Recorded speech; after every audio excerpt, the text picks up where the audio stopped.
Javed Rana, analyst, joins us. Javed Rana, sir, thank you very much to have joined us. How do you feel is this second wave of COVID-19 in Pakistan?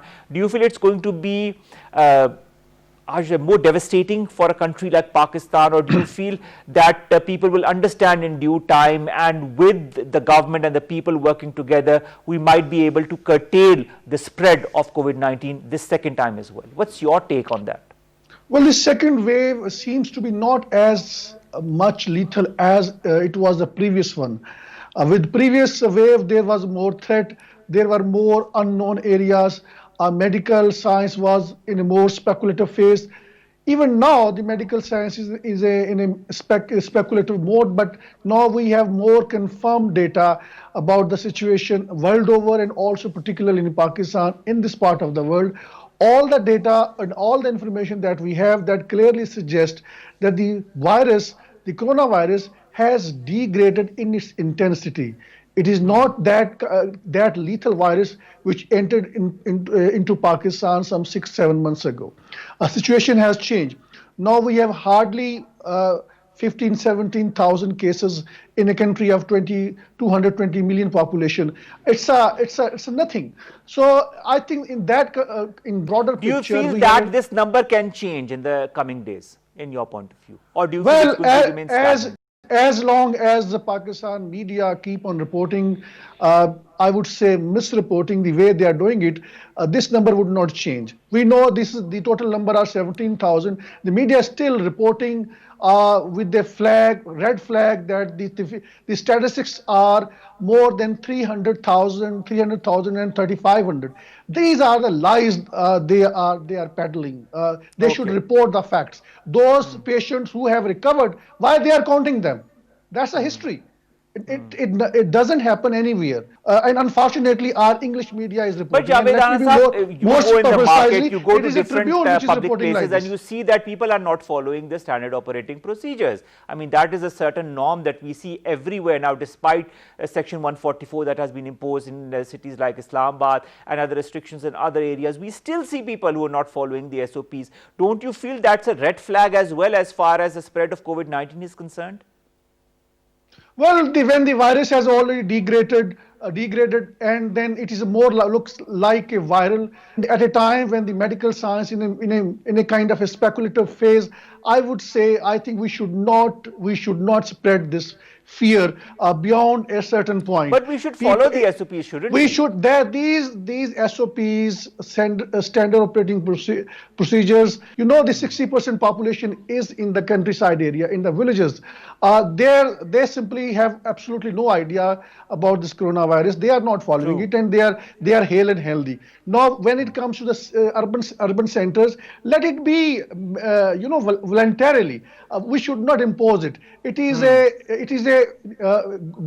Government doesn't have the legal tools. Government doesn't have the strength where it can impose onto the people. Now, Javed Rana sir, there's also another aspect to it all that a lot of people call herd immunity. Some people say, some analysts say that we've already gone through that herd immunity, and a lot of people are now gone through that. People who did not get themselves tested did get the COVID-19, and now they are back to normal.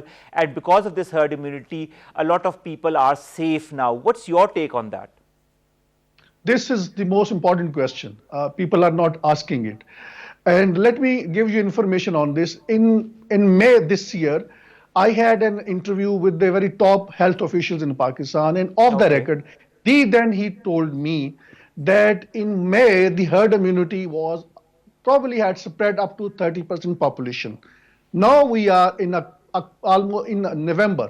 So that means at least 70 to 80% population of Pakistan, they already have this herd immunity. So all these kind of SOPs, all these kind of instructions apparently are not going to work in a situation when there is already herd immunity, in a situation when there is no specific treatment for this particular virus, other than you need to have a strong immune system.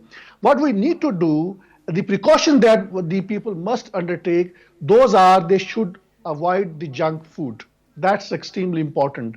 They need to build up their immune system, which is more simple diet, getting rid of the junk food, and more importantly also, psychologically speaking, when there is a kind of a threat, there is a fear that this particular virus is going to catch us, particularly among the educated Also, lot. stress reduces your immunity. That fear actually causes to weaken your immunity system, your natural That immunity stress, of course. system. Finally, Javed Rana Sahab, I have a small little angle to it all. A lot of people have also talked about the virus mutating. A lot of people have talked about patients getting the infection a second time.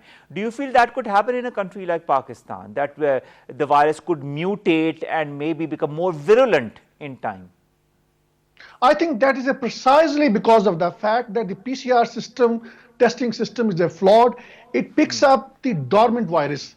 And the dormant virus is not dangerous. Going by the WHO report, which was published in June this year, and they issued a formal press release, and they said, according to the data they have received from all over the world, that suggests it is rare that the asymptomatic patient would transmit this virus onto another. That means that there is no point of a lockdown, there is no point of shutting down the economy when the asymptomatic patients are not transferring the virus. So I think we need to see a bigger picture, a realistic picture. We should not go by the ill medical advice. The medical science so far has completely failed to come up with a treatment, with a vaccine. And all the different hypotheses and all the different, theories about it, a lot of those theories have also been proven wrong. Thank you very much, Javed Rana Sahab, to have joined us, to have given us your very valuable opinion, as you always do, on different topics that impact Pakistan, including COVID-19.